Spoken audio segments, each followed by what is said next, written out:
जगदम्बा पूजन बंधन से प्रसन्न होकर के भक्तों का कल्याण करती हैं और सबको आवश्यकता है।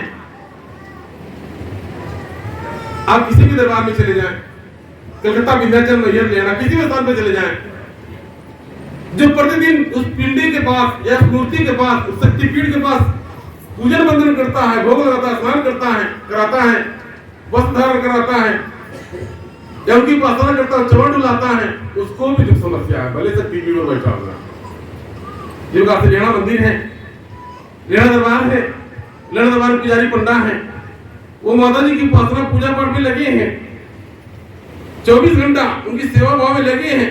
ऐसा नहीं उन पर कोई समस्या नहीं है, उनको भी समस्या है, उनको भी दुख है, वो भी दुख के लिए कहीं और जाके भटकते हैं। मैंने देखा क्या बड़े बड़े शक्तिपीठों पर भी केवल भक्त के अंदर लालच स्वाद रहता है और कामना को लेकर के इधर उधर भटकते हैं, किंतु जो शक्तिपीठ पर बैठा हुआ है वो संतुष्ट क्यों नहीं हो पाता, क्यों संतुष्ट नहीं होता? कोई सा भरण भक्त मंदिर में आकर कोई चौकट पर आकर मत्था टेक करके प्राप्त कर लिया, किसी ने घर द्वार रोजी रोजगार बाल गोपाल खेती बाड़ी इत्यादि निरोगी काया प्राप्त कर लिया, किंतु जो पुजारी पंडा चौरी पिंडी के पास बैठा हुआ है, उस शक्तिपीठ के पास बैठा हुआ है, वो संतुष्ट क्यों नहीं हुआ, उसको दुख से मुक्ति क्यों नहीं मिला? इसलिए उसने आराधना नहीं किया। अगर मन से आराधना किया होता जगदम्बा का, जगदम्बा की सर्वप्रथम दृष्टि उस पर पड़ती, कि वो लालच स्वार्थ में पड़ गया और जिस कारण से आज मोही तक आज जीवन घंटा बजाता रह गया और घंटे बजाते उसका अंत हो गया, उसी में उसका अंत हो गया, उसी में उसकी संतुष्टि मिल गया। तुम्हें कहने का अभिप्राय था ये जगदम्बा का दरबार मांगने का दरबार है, प्राप्त करने का दरबार, उसके भाव चाहिए, ये जबरदस्ती का भाव, जबरदस्ती का नहीं, भाव चाहिए। जब तो स्वयं से भाव नहीं आएगा, किसी पूजा पाठ में स्वयं से भाव नहीं आएगा, किसी पूजा पाठ आरती पूजा में व्रत पाठ में स्वयं से भाव नहीं आएगा, किसी कहने पर भाव जागृत करना बेकार है, उसी को भाव कहा जाता है। जिसका चाहे भगत आते हैं दरबार में आते हैं, अब कहा जाता है पूजा पाठ कर लीजिए, परिक्रमा कर लीजिए, माता जी दर्शन कर लीजिए, आप भाव से करते तो बेकार है, ये तो फॉर्मेलिटी अदा कर रहे हैं, कोर्रम पूरा कर रहे हैं।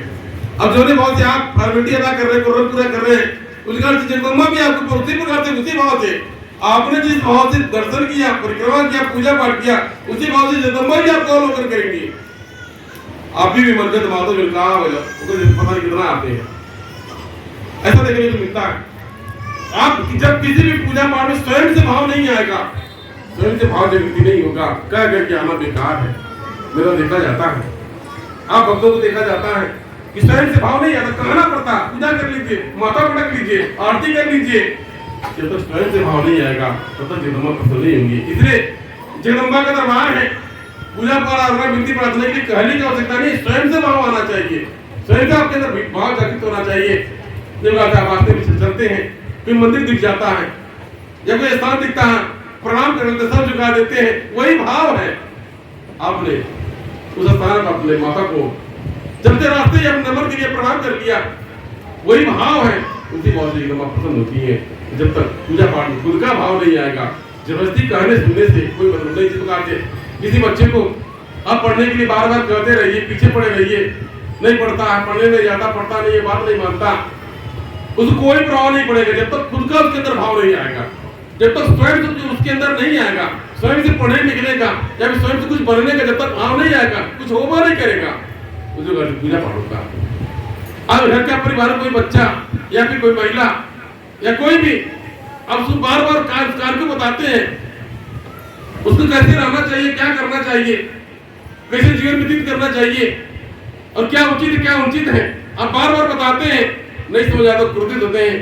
किंतु जब तक उसके अंदर स्वयं से भाव जागृत नहीं होगा तब तक आपका बात समझ नहीं आएगा, उसको बेकार है, जिसको भाग कर करते हैं। कहा जाता है एक ही माता पिता की जन्मे कई संतान कई प्रकार के हो जाते हैं, रंग में अंतर हो जाता, आचार विचार स्वभाव में अंतर हो जाता, इनके भाग्य कर्म में अंतर हो जाता। ये जगदम्बा की लीला है, भगवान को जान नहीं सका। अब जो चीज लेकर के अवतरित हुआ है वो सतत से जागृति होना शुरू हो जाएगा। यदि कोई चोर है, स्वभाव से चोर है, अब वो चोरी करेगा, चोरवा बनेगा, चोट्टा बनेगा, विद्यालय में भेजने की पढ़ने की पेंसिल कापी कलम रापड़ चुराएगा, मारेगा, पीटेगा, उसको बचपन से लक्षण दिखाई देगा, कितना सीधा समझाया जाएगा, कितना कुछ किया जाए, मुझे कोई प्रभाव नहीं पड़ेगा, ऐसा देखने को मिलता है। उदाहरण है कि उसके भाग में कुछ लेकर के उत्तरित हुआ, कोई बता नहीं है सकता। ये तो बच्चा कोई संत बनेगा, महात्मा बनेगा, डॉक्टर बनेगा, क्लास में उपाचार में आ जाता है कि उतना ही बच्चा आगे बढ़ेगा, उसका कोई उज्जवल है। और जो संत महात्मा बनेगा उसका स्वभाव पता चलता है। टीचर अध्यापक भी जानते हैं कि वाणसी का सरल स्वभाव है। इसमें त्रिलोक में आकर के अपना अपना भाग्य और कर्म है, अपने अपने भाग्य और कर्म के अनुसार से मानव जीवन को व्यतीत करता है, भोग करता है और चला जाता है।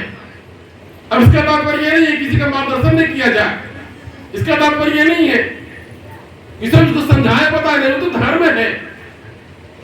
आपका समझाना या मेरा बताना धर्म है।